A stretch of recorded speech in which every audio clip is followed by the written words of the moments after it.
All right, so we were talking about flooding, and notice the floodplain. The floodplain here could stretch for miles, 'cause especially if it's very flat at the bottom of a river, maybe for miles and miles. So when we're talking about this flooding, we're not just talking about a few houses. This could be a massive area until the elevation starts rising enough on the sides to get to there. Also notice once again, the levees are formed because water's slowing down. When water slows down, it can't keep hold of all the sediments that it has, and so it has to drop those, and that's what causes those. Of course, as they get over here, then it slows down even more, because no longer is it flowing out this direction down in the stream right here. Now it's just spreading off to the side, and that's why it starts dumping even the final particles like the silt and mud and stuff like that. These levees would be probably more the sand and larger particles, sand and silt, but silt and clay and stuff would be what's dumped in people's house, which is really gooey, messy stuff usually. All right. Okay. Other things talking about that. Generally, when we talk, especially when we talk about geology and old patterns and so forth, a lot of times when we're talking about deposition, besides on the sides of rivers and things like that, you're also going to have when the river eventually empties into the ocean or whatever like that. Okay. And when we look at rock deposits, we can tell a lot about the environment where they were dumped based on what kind of sediments we find. Okay, this, for example, is the Mississippi River, and you can see the river flowing down through here, and there's streams where it breaks off and dumps into the ocean out here. Notice there's a different color around it right here, and that's because of all the sediments that it's carrying. Okay, as it gets farther off, the river's getting slower and slower, and it's dumping all these sediments. Well, as it dumps these sediments, it starts extending farther and farther out into the ocean, and eventually it can spreads and spreads, and this is known as the delta. Okay, the delta is basically where rivers die, I guess, if you will, when they get out into the ocean. Okay, and they dump all their sediments, and so this would be all really muddy, squishy sediment. Some places even sticking above the surface here, and this is basically new. I guess you could say land being formed, but it's still very squishy and full of water, so it's not like you're going to build a house out there on it. And it can shift very quickly. If something for some reason blocks it up here, then it may reroute and make new directions and so forth. Very unstable, shifting type material, but very distinctive where the river dumps in the ocean. As these rivers dump in, then they're slowing down. They hit the ocean. It slows down the speed. They lose their flow, if you will. And the first things that get dumped off are sands and stuff like that. Okay. Also, you have the action of tides coming up here and washing this and carrying off. And they're fairly strong tides and waves breakers coming in. So they're going to carry off most of the fine stuff. Okay. But the beach up here is going to be mostly sands, and so we talk about sandy beaches. Well, because sands are big enough that they don't get carried away by the waves, but the other stuff does. So you tend to get fine sand and silt out here, then silt and clays at the very bottom, the very finest clay and very muddy, gooky stuff. Okay, it gets dumped out here in the deep ocean. Okay, and so if you were going to find sandstone, you tend to find it up here. Okay, now as this delta moves out, then you might, on top of these, you might start getting some coarser sands. On here might be the sand, silt, and so forth. So in general, you tend to have mudstone, claystone on bottom. Then you have the siltstone, a little finer stuff, maybe fine sands, and then eventually the more coarse sandstone on top. And so when we find these in rock layers later on, we may find those patterns, and that's telling us whether it moved out over this, and so it has clays on bottom. If it moved back the other direction, then you might start getting silt and stuff on top of sand. And so that gives us a little bit of an idea of the environments where they were deposited and so forth. Okay.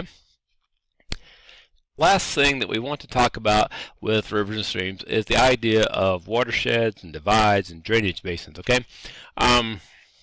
Basically, water is always going to flow from high point to low point, and a divide would just be some type of high point that kind of reacts as a watershed. If you had a mountain, for example, let's just say one mountain, then rain that falls on this side is going to run down here. One that falls here is going to go this direction. And if it falls right in the middle, who knows? But it's going to run down one direction, okay? Technically, a mountain would have the front side and the back side and all the different sides. And it's going to run down off the mountain. So in a sense, every mountain is a little bit of a divide. Some of them are going to flow off this direction, some are going to flow off the opposite direction. Okay, well, if you take a whole range of mountains, like the Rocky Mountains, which run down from El Paso or up through New Mexico and Colorado and all of Idaho, blah, blah, all the way through, okay, this is actually a divide for the whole continent. Hence it's called the Continental Divide. Okay, anything falling on these side of the mountains, and usually there'll be if you travel through mountains, you'll see a place where it labels a Continental Divide at various places. Okay, everything on here is going to run off this direction. And so it's either going to go to the Gulf of Mexico, or maybe, and most of these are going to flow into the Mississippi here. They could flow up into Hudson Bay up here. Okay, these are on this side. They're going to flow into the.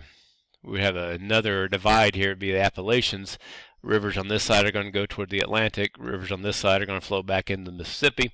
All right, so this would be the main divide. The Continental Divide decides if it's going to go east or is it going to go west. Okay, but you would have smaller divides anywhere there's mountain or high spots, Appalachians and some of those mountains, the Smoky Mountains and all that stuff on the eastern coast. Would be another type of divide, deciding if it's going to go into the Atlantic or is it going to go back here into the Mississippi or Gulf of Mexico. All right. And so that's just a matter of elevation. Now, the area that drains into, for example, the Mississippi River, would be its drainage basin. Okay, the drainage basin is all the area that drains into the Rocky Mountain. So basically, the Rio Grande, for example, does not go into the Mississippi. It goes here. Okay, and the Sabine River still goes in its own thing here, but notice the Red River eventually joins the Mississippi. So all of this, this area. So basically, all the way up to the Continental Divide through Missouri, technically the official start of the Mississippi is somewhere up here in the Missouri River. There's also some places up here where the actual Mississippi River starts.